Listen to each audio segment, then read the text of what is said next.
Good morning to all. Daily MCQ session for NORCET 2021 में आप सभी लोगों का स्वागत है। अपने क्वेश्चन सेशन को हम आगे बढ़ाते हैं।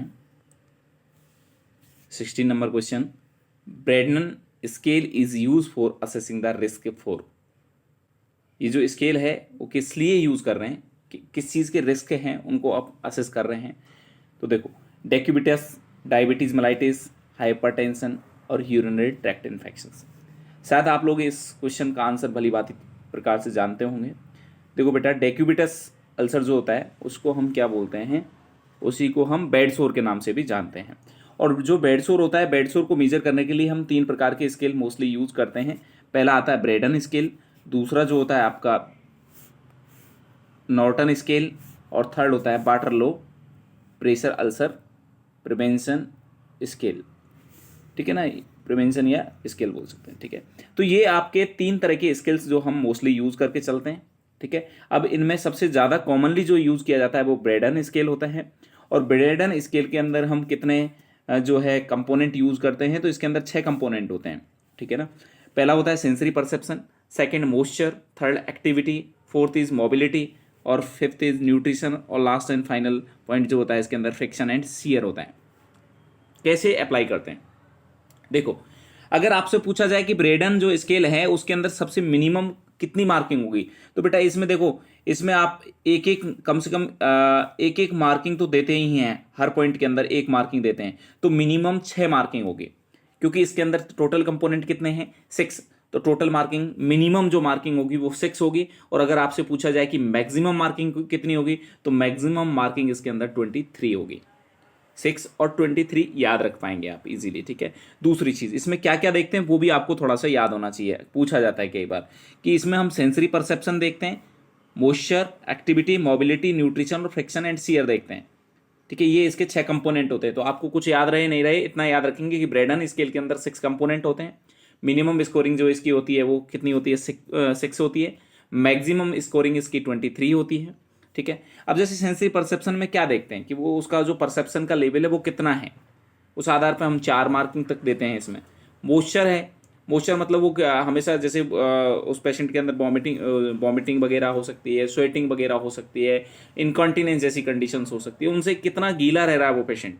एक तो स्वेटिंग ज़्यादा होती है पेशेंट में तो ज़्यादा गीला रहेगा, तो स्वेटिंग का लेवल देख लेंगे उसके अंदर कि लगातार गीला है या फिर थोड़ा कम गीला है। मतलब अगर मैं बात करूँ कि फ्रिक्वेंसी के साथ में आपको जो उसकी पेशेंट की जो ड्रेस है वो चेंज करनी पड़ रही है, मतलब उसको बोल सकते हैं आपकी कॉन्स्टेंटली मोस्ट है, आपको लगभग एक शिफ्ट के अंदर लगभग एक बार आपको चेंज करनी पड़ रही है, उसको बोल सकते हैं वेरी मोस्ट।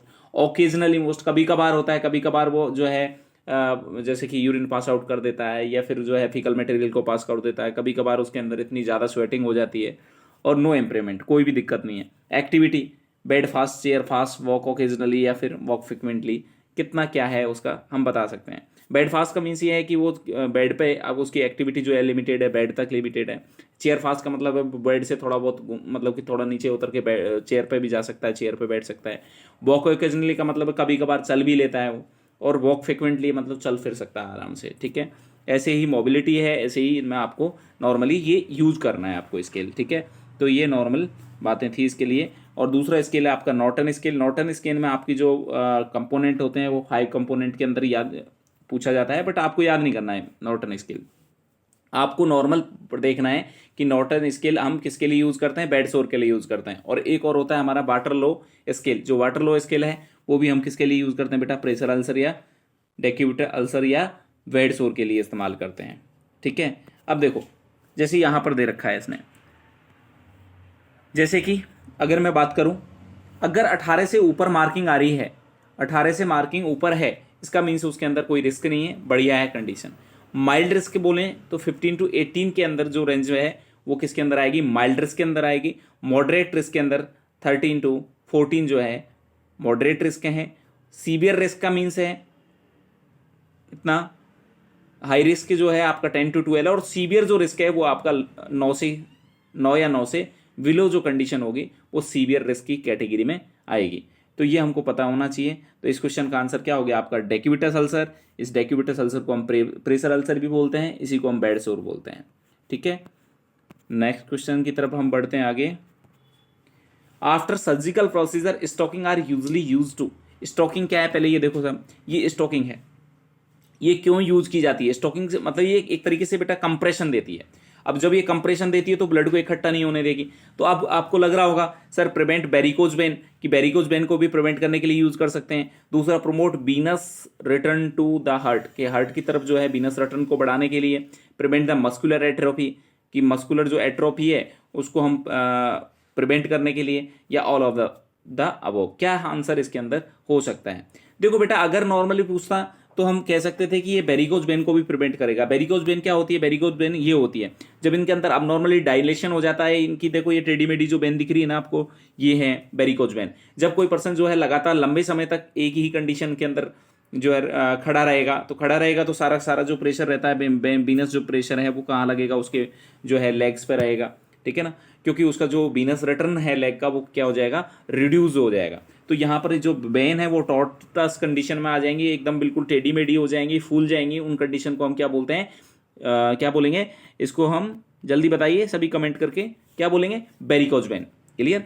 दूसरी चीज वीनस रिटर्न का नहीं आना। वीनस रिटर्न कब नहीं आएगा? जब इसकी एक्टिविटी इनएक्टिव रहेगी, लेग के अंदर कोई मसल मूवमेंट नहीं होंगे, तो ये इनएक्टिव रहेंगे तो ये वीनस ड्रेनेज है वो कम हो जाएगा। तो वीनस ड्रेनेज को प्रोमोट करने के लिए हम क्या ये यूज कर सकते हैं? बिल्कुल हम स्टॉकिंग यूज कर सकते हैं। क्या हम वेरिकोज वेन को प्रिवेंट करने के लिए भी यूज कर सकते हैं? बिल्कुल यूज कर सकते हैं सर। मसल एट्रोफी का मतलब है कि मसल जो है अब मसल एक तरीके से डिस्ट्रॉय हो रही है, मसल एट्रोफी हो गई है, सिकुड़न हो गई है, मसल टूटने लगी है अब धीरे धीरे। किसी भी एट्रोफी का मतलब समझ गए? मसल एट्रोफी का मीन्स वही है।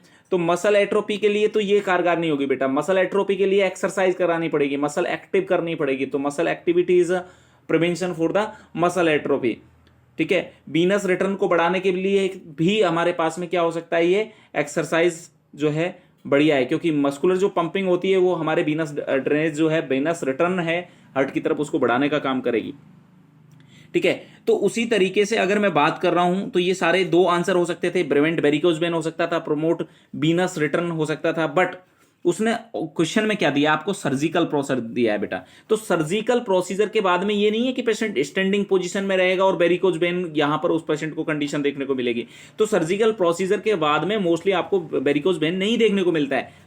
क्या देखने को मिलता है? वीनस रिटर्न वहां पर क्या हो जाता है? कम हो जाता है, जिसकी वजह से वहां पर आपने देखा होगा क्लॉट बन जाता है, थ्रोम्बस बन जाता है, जिसको हम DBT, deep vein thrombosis condition. तो उसको प्रिवेंट करने के लिए, वीनस ड्रेनेज को बढ़ाने के लिए जो हम यूज करते हैं उसका नाम क्या होता है आपका? ये कंप्रेशन स्टॉकिंग बोलते हैं इसको, ठीक है ना। तो कंप्रेशन स्टॉकिंग का आंसर क्या हो जाएगा आपका?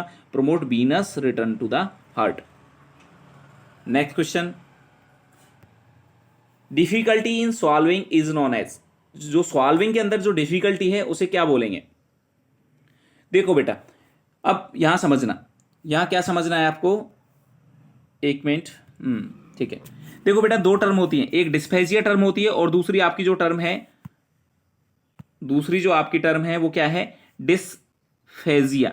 लगभग प्रोनाउंसिएशन लगभग सेम है। और एक होती है आपकी डिस्पेप्सिया, एक होती है आपकी ऑर्डिनोफेजिया, ठीक है ना। इनको समझना। देखो बेटा एक तो है स्पीच से रिलेटेड और एक है आपके जीआई से रिलेटेड, निगलने से रिलेटेड, स्वाल्विंग से रिलेटेड, ठीक है। तो स्पीच एस फॉर स्पीच होगा बेटा और जी फॉर जीआई सिस्टम होगा। जीआई सिस्टम में स्वाल्विंग होती है, तो हम ऐसे याद रखेंगे जहां जी आएगा वो स्वाल्विंग से रिलेटेड रहेगा और जहां एस आएगा वो स्पीच से रिलेटेड रहेगा। तो हम देखो लगभग मीनिंग जो इसके स्पेलिंग है वो लगभग सेम है। तो डिस्पेजिया, ये वाला डिस्पेजिया किससे रिलेटेड होगा? स्वाल्विंग से रिलेटेड होगा। और ये वाला जो आपका डिस्पेजिया है वो किससे रिलेटेड होगा? आपकी स्पीच प्रॉब्लम से रहेगा। जब आपसे बोला जाए कि difficulty in the speech is known as, तो आपका आंसर हो जाएगा ए। और जब आपसे पूछा जाए difficulty in swallowing is known as, तो इसको बोलेंगे डिस्पेजिया। और जब हम बोला जाए कि the term use for the indigestion, तो हम इंडाइजेशन के लिए हम अल्टरनेटिव टर्म जो यूज कर सकते हैं वो डिस्पेप्सिया भी यूज कर सकते हैं, ठीक है। तो आंसर क्या हो जाएगा इसका? डिस्फेजिया। नेक्स्ट क्वेश्चन की तरफ आगे बढ़ते हैं। एग्नोसिया। एग्नोसिया क्या है? तो मैंने अभी इनएबिलिटी टू स्पीक क्लियरली, देखो बेटा एग्नोसिया जो स्पीक क्लियरली नहीं कर पा रहे हैं, इनएबिलिटी है उसके अंदर स्पीच करने में, उसको हम क्या बोलते हैं? डिस्फेजिया। देखो कई बार इस टर्म को, डिस्फेजिया टर्म को हम एफेजिया भी बोलते हैं। एफेजिया और डिस्फेजिया में इतना सा फर्क है कि जब कंप्लीटली कंप्लीटली स्पीच नहीं कर पा रहा है पेशेंट, तो उसको हम क्या बोलेंगे, एफेजिया बोलेंगे। और जब पार्शियली प्रॉब्लम है, उसको थोड़ा बहुत वो बोल पा रहा है, उसको बोलेंगे हम डिस्फेजिया। तो डिस्फेजिया पार्शियल है, एफेजिया कंप्लीट है, ठीक है ना। तो इनएबिलिटी टू स्पीक क्लियरली नहीं बोल रहा है, इसको मैं क्या बोल सकता हूं, डिस्फेजिया बोल सकता हूं। Inability to recognize an object correctly, जो रिकॉग्नाइज नहीं कर पा रहा है, किसी जो है ऑब्जेक्ट है उसको पहचान नहीं पा रहा है, उस कंडीशन को क्या बोलेंगे, एग्नोसिया। देखो, इनएबिलिटी टू डू कैलकुलेशन, मतलब कैलकुलेट नहीं कर पा रहा है, और बेटा जब कैलकुलेट नहीं कर पाए तो इसको बोलते हैं डिसकैलकुलिया, ठीक है। और जब वो पेशेंट जो है किसी चीज को पढ़ नहीं पा रहा है, रीडिंग में प्रॉब्लम है, उसको बोलते हैं डिसलेक्सिया, DYSLEXIA, डिसलेक्सिया। और inability to identify the location of sound, sound की जो लोकेशन है जब उसको आइडेंटिफाई नहीं कर पाए, उस कंडीशन को हम क्या बोलते हैं, तो देखो इसको बोलते हैं हम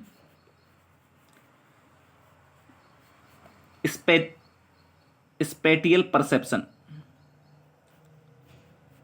स्पेटियल परसेप्शन, जब हमको साउंड या लोकेशन के रिगार्डिंग जो चीजें होती हैं उनको स्पेटियल बोला जाता है, या स्पेशियल बोल सकते हैं इसको, ठीक है ना। तो इसको बोलते हैं spatial hearing loss, spatial hearing loss, ठीक है। जबकि कैलकुलेशन में प्रॉब्लम है तो उसको क्या बोलेंगे, डिसकैलकुलिया, और जो स्पीक में प्रॉब्लम है उसको क्या बोलेंगे हम, डिस्फेजिया, डिस्फेजिया, ठीक है। एफेजिया क्या है, एफेजिया कंप्लीटली जब स्पीक नहीं कर पा रहा है पेशेंट, तो उसको क्या बोलेंगे हम, एफेजिया। तो इसका आंसर क्या हो जाएगा बेटा, इसका आंसर हो जाएगा inability to recognize object correctly. Next question आपका, culdoscopy is the visualization of, अब समझने की बात करना, कोल्डोस्कोपी क्या है, कोल्डेसेक क्या है, ये चीज समझनी चाहिए पहले, उसके बाद में हम आंसर पर जाएंगे। देखो बेटा, ये अगर मैं बात करके चलूं, ये आपका रेक्टल वाला पोर्शन है, ठीक है। रेक्टल पोर्शन के आगे जस्ट ये आपका रिप्रोडक्टिव वाला पोर्शन है, फीमेल का, फीमेल रिप्रोडक्टिव का, ठीक है। दूसरा ये क्या है, आपका यूरिन ब्लैडर है, ठीक है, ये यूरेथ्रा है। अब आपको समझ में आ रहा होगा, सर ये यूट्रस जो है आपका, यूट्रस और जो आपका रेक्टम है, इसके बीच में ये जगह जो प्रेजेंट है, इस जगह को हम बोलते हैं रेक्टम के और यूट्रस के बीच में, तो इसको हम बोल सकते हैं recto uterine pouch, recto uterine pouch. दूसरी चीज, इसी को हम क्या बोल सकते हैं, कोल्डेस सैक भी बोल सकते हैं, और इसी को हम क्या बोलते हैं बेटा, पाउच ऑफ डगलस बोलते हैं। क्लियर है क्या? देखो क्या बोल रहा हूं मैं, ये रेक्टम और जो आपके यूट्रस के बीच में जो स्पेस है, जो एक पाउच बनी है, इस पाउच को क्या बोल रहे हैं हम, इस पाउच को हम बोल रहे हैं साहब पाउच ऑफ डगलस, या इसको बोल रहे हैं रेक्टो यूटेराइन पाउच, ठीक है, या फिर इसको हम क्या बोल रहे हैं, कोल्डे सैक बोल रहे हैं, ठीक है।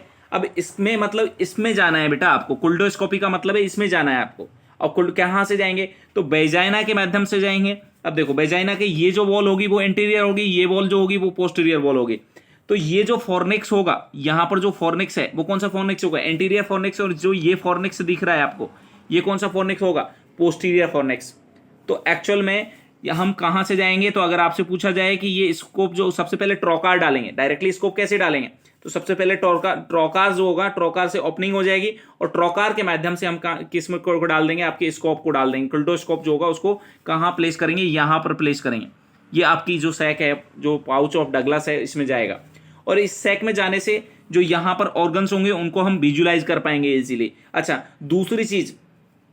दूसरी चीज क्या होता है बेटा, यहां पर कोई प्रॉब्लम हुई, जैसे कि यहां पर क्या होगी आपकी, यहां पर जस्ट ऊपर आपकी ओवेरी होगी, फेलोपियन ट्यूब होगी, तो कई बार क्या होता है, सल्पिंजाइटिस हो जाता है, कई बार जो है ट्यूब अडेशन होता है, कई बार आपकी एक्टोपिक प्रेगनेंसी होगी, और कई बार आपको स्टरलाइजेशन प्रोसीजर मींस ट्यूबेक्टोमी करनी होगी। तो हम जो है अब्डोमेन के माध्यम से तो जा ही सकते हैं, ठीक है, लैप्रोस्कोपिक माध्यम से तो जा ही सकते हैं। अब जब अब्डोमिनल वॉल के माध्यम से जब हम अब्डोमिनल ऑर्गन को विजुलाइज करते हैं, उसको बोलते हैं लैप्रोस्कोपी, ठीक है। और जब हम इस सैक के माध्यम से जाते हैं तो उसको बोलते हैं कोल्डोस्कोपी, ठीक है।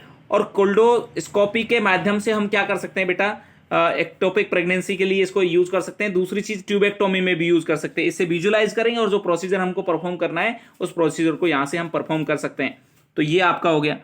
दूसरा यहां पर एक कंफ्यूजिंग चीज जो होती है वो होती है कोल्पोस्कोपी। कोल्पोस्कोपी क्या है बेटा, जब हमको ओनली क्या देखना है, ये सर्विक्स वाला पोर्शन देखना है या ये वेजाइनल वाला पोर्शन देखना है स्कोप के माध्यम से। जब हम स्कोप के माध्यम से ये सर्विक्स वाला पोर्शन देख रहे होते हैं या ये वाला पोर्शन देख रहे होते हैं तो उसको हम बोलते हैं कोल्पोस्कोपी, ठीक है। और जो अंदर वाला पोर्शन है ये हम सैक के अंदर चले गए, पाउच ऑफ डगलस के अंदर चले गए, इसको क्या बोलेंगे, कोल्डोस्कोपी। देखो ये हमने कोल्पोस्कोपी कर रहे हैं, ये स्कोप लगा हुआ है और इस स्कोप के माध्यम से हम किसको देख रहे हैं, ये सर्विक्स है, सर्विक्स वाला पोर्शन को देख सकते हैं, ये वेजाइनल वाला पोर्शन या मैं बोलूं वल्वा को देखेंगे तो इसको हम क्या बोलेंगे बेटा, स्कोप से देख रहे हैं तो कोल्पोस्कोप बोलेंगे। तो दो टर्म यहां निकल के आ रही है, कोल्पोस्कोप होता है, कोल्डोस्कोप होता है। देखो कोल्डोस्कोप लिखूंगा तो कोल्पोस्कोप लिखूं तो COLPO स्कोपी, ठीक है। दूसरा कोल्डोस्कोप CULDO, ठीक है ना। तो वो पहले आ रहा है तो पहले वाले ऑर्गन से उनको देखने के लिए कोल्पोस्कोपी और अंदर वाले ऑर्गन को देखने के लिए हम क्या बोल सकते हैं, कोल्डोस्कोपी। ऐसे याद रख सकते हैं आप, कंफ्यूज ना हो। तो culdoscopy is the visualization of pelvic organ को देखने का है, क्योंकि यहां पर आपको वो ऑप्शन दिया नहीं है कोल्डोसैक वाला। Abdominal organ through the abdominal wall, abdominal organ को देखना किसके माध्यम से, अब्डोमिनल वॉल के माध्यम से, उसको क्या बोलेंगे, लेप्रोस्कोपी। स्टोमक को गैस्ट्रिक एंडोस्कोपी, ठीक है ना। यहाँ ब्रोंकोस्कोपी वगैरह, ब्रोंकियल पार्ट वगैरह को देख रहे हैं। तो ये आपके आंसर क्या होगा यहाँ पर कोल्डोस्कोपी का, पेल्विक ऑर्गन। नेक्स्ट क्वेश्चन की तरफ हम बढ़ते हैं। ये कल वाला क्वेश्चन है जिसमें कुछ लोगों को कमेंट आया कि सर इसको थोड़ा सा एलिब्रेट कीजिए। हाँ मैंने थोड़ा सा उसमें 500 लिख दिया था वो गलती से, बट आप इसको इजीली मैंने बताया था बेटा। देखो 1 pint of the 10% dextrose yield how much of the calories, कितनी कैलोरीज बनाएगा। तो बेटा 1 पिंट का मतलब होता है 500, 1 पिंट का मीन्स क्या होता है, 500 होता है, 500 है। अब 500 में एक बात बताओ, 10% है इसमें, डेक्सट्रोज कितना है, 10% डेक्सट्रोज है। तो डेक्सट्रोज निकाल लो ना बेटा, इसमें 10% निकालोगे, 10% मतलब 100 इंटू 500, डेक्सट्रोज कितना है इसमें भाई, डेक्सट्रोज इसमें कितना है, ये 0 से 0 इसको रिमूव करेंगे, कितना बचा आपका 50 ml, 50 ग्राम। तो आपका डेक्सट्रोज तो 50 है ना, तो मल्टीप्लाई इसको 4 से कर देंगे, क्योंकि 4 मिलती है इसे, 1 से 4, तो 50 से कितनी मिलेंगी, 200। इसमें क्या कंफ्यूजन होना भाई, 10% और डेक्सट्रोज यील्ड कितना, 10% से कितना बनेगा, 1 पिंट ऑफ 10% है, मतलब 500 ml है हमारे पास में, बट 10% डेक्सट्रोज वाला है, तो 10% डेक्सट्रोज का मतलब उसमें कितना होगा, 50 होगा। इजी था, ठीक है। Thank you for watching. हमारे चैनल को लाइक एंड सब्सक्राइब करें बेटा।